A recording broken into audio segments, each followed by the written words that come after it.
Hey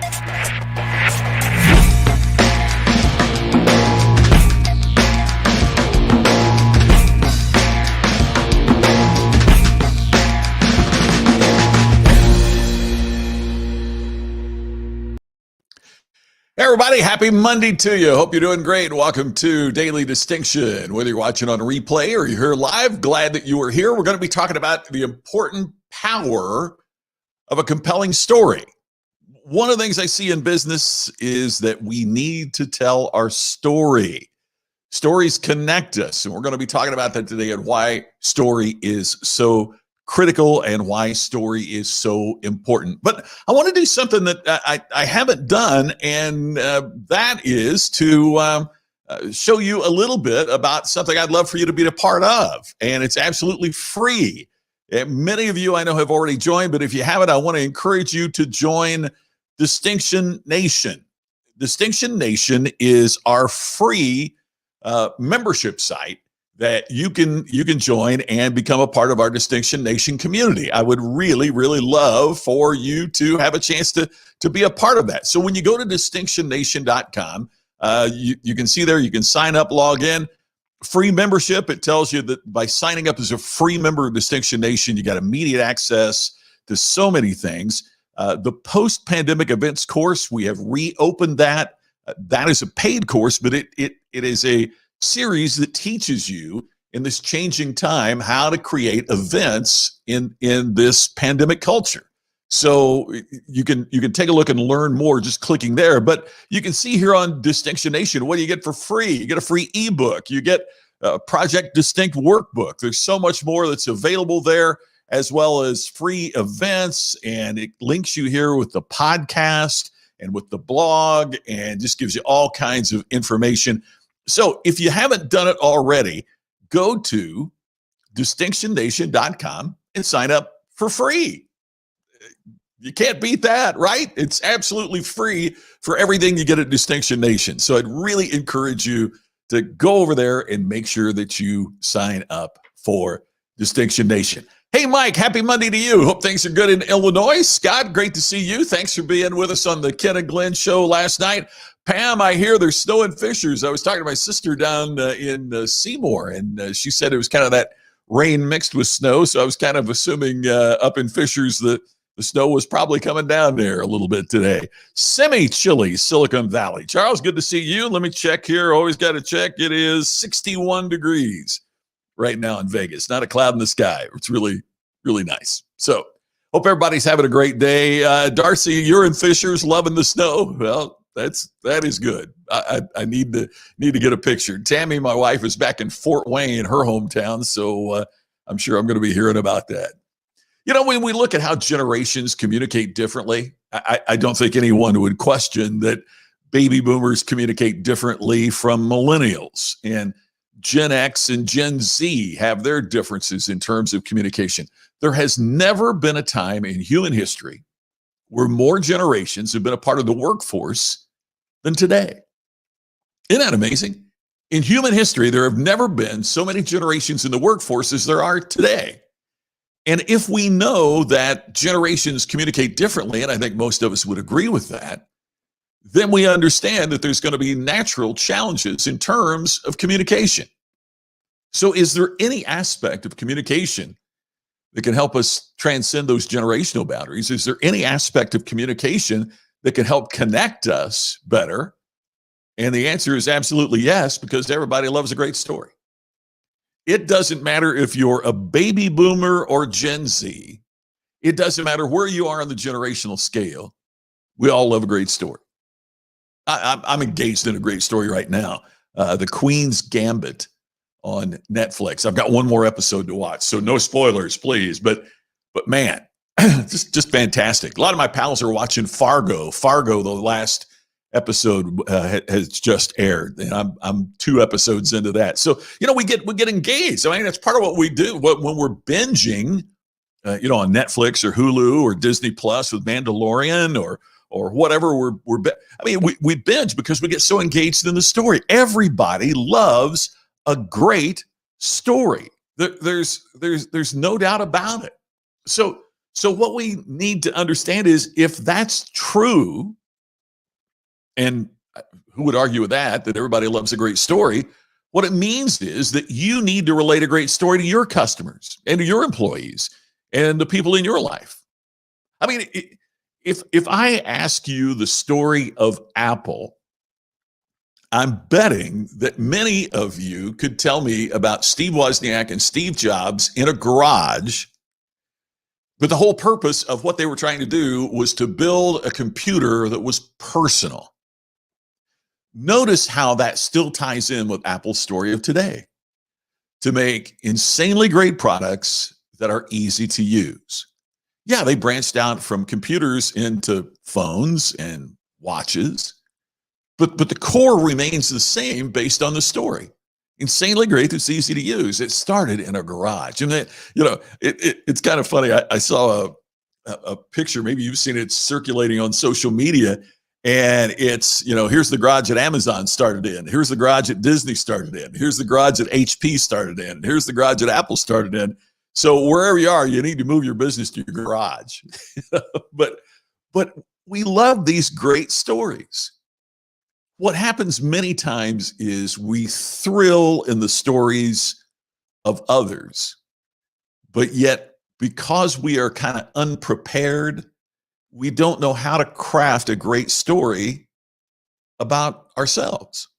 So in a short time today, what I'd like to do is to talk to you about what makes a great story. And when it comes to that, it makes us ask, what's the primary element of a great story? And when you really get down to it, if you want to create a great story, the primary element that you have to bring to that story is one simple thing. It's conflict.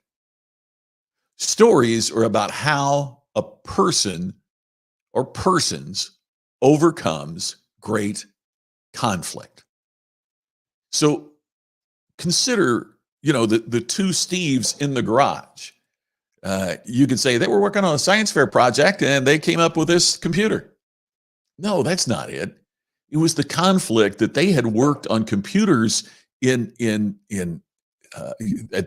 school, but there wasn't a computer that an individual could have. They couldn't make a computer for the rest of us, as they used to say. The conflict was, how did you take this technology and get it so that people could use it so it would benefit their lives in all the ways that they did? And the stronger you make that conflict, the more compelling the result of what happened in the garage. You could say Walt Disney sat in his garage and was playing and doodling, and he made, a rabbit, and but they came up with a mouse that he named Mickey. Okay, good story. But when you add that to the fact that he had broken two businesses, gone bankrupt a couple of times, and because of that had suffered a nervous breakdown, and build up the tragedy and the overwhelming odds in Walt Disney's life. Now, as he's sitting in the garage in probably his last chance to do anything, he comes up with Mickey. Now it's more compelling, right? Because the conflict's greater. The odds that he was facing, that he was overcoming, were significantly greater. So conflict, you have to identify the conflict. Here's why most of us are so bad with a story. We don't bring any conflict. In other words, first off, we don't talk about people. We talk about our products or services, and we give you why they're going to solve your problems to people that really haven't seen the conflict or identified the problem. And products don't solve problems. That may be against what you've been taught in the past. Products don't solve problems. The use by human beings of those products solve the problem. Therefore, the story can't be about the product or the service. The story has to be about the people who use them, because that's who's solving the conflict. So what was originally my daughter's bedroom, then became my office, then the war room, then my business bunker, and it's now your garage. There you go, Charles. You got it, man. Yeah, so that you can say, but I mean, there you go. I mean, there's a lot of great businesses I've talked to as well, and I know you're joking, but there's a lot of great businesses as well that I know that were founded in the spare bedroom. where the son or daughter moved away to school or whatever. And so they turned that into an office, and now that's where a great business started. That's a great story. It's a great story. The point is this: the greater the conflict, the more compelling the story. The greater that. Now, I'm not suggesting, it's important to understand this difference. I'm not suggesting that your conflict has to be, your Franklin Roosevelt trying to win World War II, right? It doesn't have to be that monument, but it's how you tell it, right? I mean, it's how you tell it. You could say Jane needed good grades to get into college. Okay, that's a conflict, right? She needs good grades to let her get into the college that she desires. Or you could tell the story about how Jane's parents lost all of the money that they had, and Jane had a desire to improve her life and go to school and not be poor. And the only way she was going to get into college was to get a scholarship. And the only way that she would get that scholarship is to get good grades. So now her need to do well on the test is not just, hey, she wants to go get in school, but it's the only way that she gets in. Notice how much more compelling that is, even though it's the same situation. So how think about a Tide commercial, and it's the little boys are out playing soccer and the moms are in the stands, and one mom notices that her kid's uniform is a little bit yellow and dingy compared to the other uniforms. So one mother says, she says, my gosh, my kid's uniform isn't as bright. And the other mother says, well, do you use Tide? I use Tide. Notice what they made the conflict. It's not about making your uniform white. They're manipulating the conflict into, you're a better mother if your kid's uniform is brighter. Now, we can debate whether that's, whether that's ethical or not. We can debate whether that's positive or not, but it sells detergent. Why? Because they escalated the conflict. It wasn't just about clean clothes. It wasn't just about having a bright uniform. It was about the quality of your parenting. And so by exacerbating the conflict, they escalate the power and the impact of the story. So the question I'd ask you today is, what is the conflict in the story that you are telling? You need to identify that. What is the conflict in the story that you're telling? Yeah, Jerry's right. When the daughter moves out of the bedroom, sometimes they come back and bring friends and take your office away, right? Jerry, you bet. Hey, Dana, great to see you. Glad you're here today. Thanks for being here. So I'd ask you to identify and to isolate what is the specific conflict in your story. What's the conflict in the story that you're telling? And how can you make it more powerful, more insightful, more compelling, more important to the people who need to be hearing what you have to say? Yeah, COVID may force us to adjust in a whole lot of things, Charles. You are so right. So identify and isolate what that conflict is that you are telling. Later on this week, we've got an announcement coming up for everybody that watches Daily Distinction. And it's going to be on a program that I'm going to be having very shortly to help you develop your story. We're going to take some time and work with you on your story, so that we make certain that your story has a compelling conflict, that it's structured in the right way, and it's going to help you develop that story so that as you tell the story, it gets more results. I mean, think about the Tide commercial as just kind of a basic example. If all the Tide commercial was about was getting cleaner clothes, there are some people that would respond to that. But when you isolate and escalate the conflict, it's not just about cleaner clothes. It's about the representation of who you are as a parent. Now, all of a sudden, the story is infinitely more compelling, and it sold more product.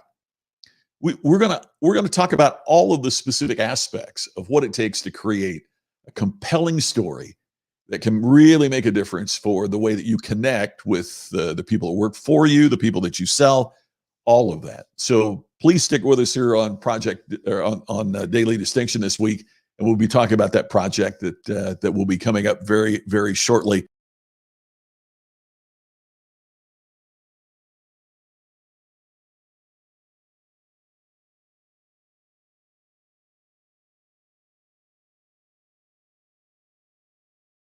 I'm back. There we go. So sorry about that. I accidentally hit a button there. So I'm going to be working with you on that project to tell that compelling story. Here's my pal Ken Walls. Talk about a great storyteller. There's one of them right there. Yeah, or move back in with a family. You bet. The one-way door is the answer.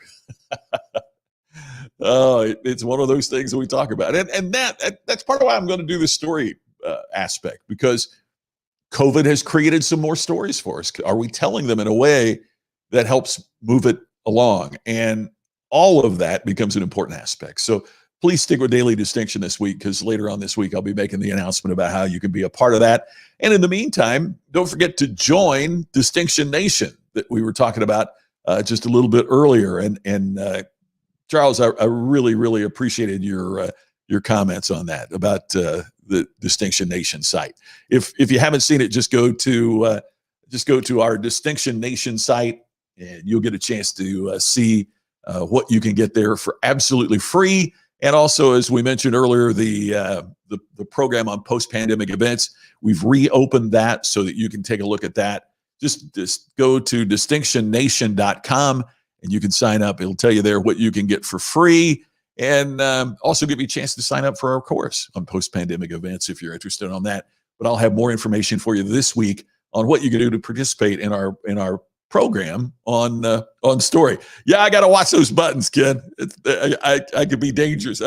My sister calls me Mr. Clicky because I'm always clicking stuff too quickly. Hey, everybody, that does it for today's Daily Distinction. Make sure you exacerbate and elevate the conflict in your story, because that's what's going to make people interested in how it's solved. More on story coming later this week.